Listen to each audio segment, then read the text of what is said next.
My name is Hanna Jeffery. I'm a clinical scientist based at the Royal Glamorgan Hospital in Llantrisant. Audiology is a very varied area of healthcare science. There are many different levels of staff and many different specialist areas to work in. For example, paediatrics, cochlear implants, learning disabilities, balance disorders.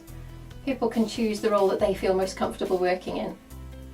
It's a very small and innovative profession, and it's in the nature of the profession that you can end up working with technologies which didn't exist before you started. I trained in audiology through the Clinical Sciences scheme, which offered a master's level qualification and was similar to the current scientist training programme, or STP.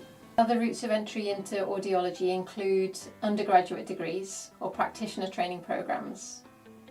And in Wales we also offer fast-track opportunities to enter audiology as an associate audiologist for people who have previously studied a science degree.